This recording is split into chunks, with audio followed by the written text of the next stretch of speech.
চারটা কাজ করবে শুধু আল্লাহর জন্য। কার জন্য? আল্লাহর জন্য। নম্বর 1, আল মুতাহাব্বিনা ফিয়া, যে একজন আরেকজনকে ভালোবাসবে শুধু আল্লাহর জন্য, দুনিয়ার কোনো স্বার্থ থাকবে না। ভালোবাসবে, এই জন্য বন্ধুত্ব করবে, এই জন্য সম্পর্ক রাখবে, এই জন্যই তাকে বন্ধু বানাবে, এই জন্যই তাকে ভালোবাসবে। কারণ লোকটা নামাজ পড়ে, কারণ লোকটা কোরআন পড়ে, কারণ লোকটা সুদ আর ঘুষ থেকে মুক্ত থাকে। ঠিক কিনা? শুধু এই জন্য একজন আরেকজনকে ভালোবাসবে। বন্ধু কোথায় পাবেন? ডানে বামে তাকায় দেখেন, মানুষ খুঁজে পাবেন না। আল্লাহ বলেন উলাইকা কাল আনআম বাল হুম আদল। পৃথিবীর যে দেখতে কিছু মানুষ মানুষের মতো চেহারা, দেখতে মানুষের মতো হলেও কিছু মানুষ দেখতে মানুষের মতো হলেও কিছু মানুষ নামের পশু আছে যারা জানোয়ারের চেয়েও খারাপ, পশুর চেয়েও খারাপ। ঠিক, যাকে নিজের জীবনটা বাঁচিয়ে রেখে যা উপকার করেছেন, সেই মানুষটাই মুহূর্তের মধ্যে স্বার্থের কারণে চেহারা পাল্টে ফেলে। নোয়াখালীর ভাষায় বলে, যেই পাতে খায় সেই পাতেই পায়খানা করে। যাকে আপনি সাঁতার কাটা শিখিয়েছেন সেই আপনাকে ডুবিয়ে দেওয়ার চেষ্টা করবে। যাকে আপনি ড্রাইভিং শিখিয়েছেন সেই আপনাকে অ্যাক্সিডেন্ট করবে। যতদিন বন্ধুকে খাওয়াতে পারবেন সেরা বন্ধু আপনি, যতদিন শ্বশুর বাড়িতে দিতে পারবেন সেরা শ্বশুর বাড়ি, সেরা জামাই আপনি, এলাকায় যতদিন খরচ করতে পারবেন এলাকার সেরা মানুষ আপনি, বিপদে পড়লেই কাছের লোকগুলোর চেহারা পর্যন্ত পাল্টে যায়। এটাকেই বলে স্বার্থবাদিতা। আল্লাহ বলে ওয়ামাল হায়াতুদ দুনিয়া ইল্লা মাতাউল গুরুর। বান্দা বিশ্বাস করো, সারা দুনিয়া একটা ধোঁকা, সারা দুনিয়া একটা প্রতারণা, সারা দুনিয়া একটা স্বার্থ। যারা তোমার পিছনে ঘুরঘুর করে, যারা তোমাকে উস্কানি দেয়, যারা তোমাকে আমি আল্লাহ থেকে দূরে সরায়, আল্লাহ বলেন বান্দা এই সারা দুনিয়াটাই স্বার্থ।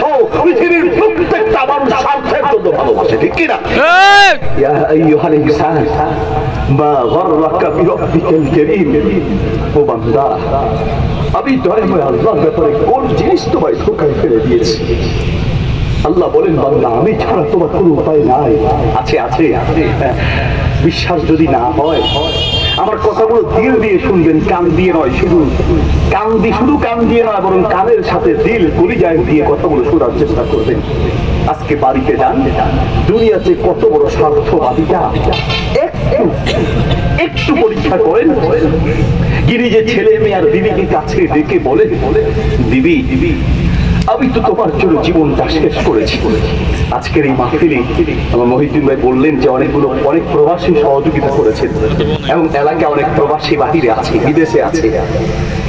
প্রবাসীরা দেশ ছেড়ে বিদেশে যায় রং তামাশার জন্য না ভাই। এখানে যারা প্রবাসী আছেন, কেউ আছেন একটু হাত দেখান তো দেখি। মাশাআল্লাহ, অনেক প্রবাসী, হাত নামান। একজন প্রবাসীর সবচেয়ে বড় কষ্ট হচ্ছে নিজের সন্তান সন্ততি মা বাপ ছেড়ে বিদেশে থাকা। এর চেয়ে বড় কষ্ট আর কিছু হতে পারে না। ঠিক কিনা? আরে জেলখানায় থাকলেও তো মাসে একদিন দেখা করা যায়। জেলখানায় যদি থাকে তাও তো মাসে একদিন কি অন্তত, সপ্তাহে একদিন অন্তত বিবি বাচ্চারা গিয়ে দেখতে পারে। আর বিদেশে এমন এক জেলখানা, জ্বর হলে নিজের মাথায় নিচে পানি ঢালতে হয়। বহু প্রবাসের জীবন এমন কেটেছে, মরে পচে গন্ধ বের হয়েছে, এরপরে মানুষ বুঝতে পারছে যে এই রুমে একটা লোক মারা গেছে। কেউ দেখার মতো না। আমি নিজে দেখেছি অনেক প্রবাসী হাসতে হাসতে ঘর থেকে বের হয়, যখন এয়ারপোর্টের ভিতরে ঢুকে পুরো চেহারা মলিন হয়ে যায়। যখন ফ্লাইটের টাইম হয়ে যায় কলিজা থরথর করে কাঁপতে থাকে। যখন বিমানে উঠে চোখের পানি টল টল করে পড়ে। ওয়াইফের সামনে, বাচ্চার সামনে সব পুরুষরা কাঁদতে পারে না। আমরা তো দেখি কিছু হলেই মহিলারা হাউমাউ করে চিৎকার করে মাটিতে গড়া করে দিয়ে কাঁদে। পুরুষরা চোখ দিয়ে কাঁদতে পারে না, পুরুষরা চোখ দিয়ে কাঁদে না, পুরুষরা কলিজার রক্ত দিয়ে কাঁদে। ঠিক কিনা? পুরুষরা কলিজার রক্ত দিয়ে কাঁদে। আমি নিজে দেখেছি, কারণ আমার বাহিরের প্রোগ্রাম, দেশের বাহিরের প্রোগ্রামে যাই তো।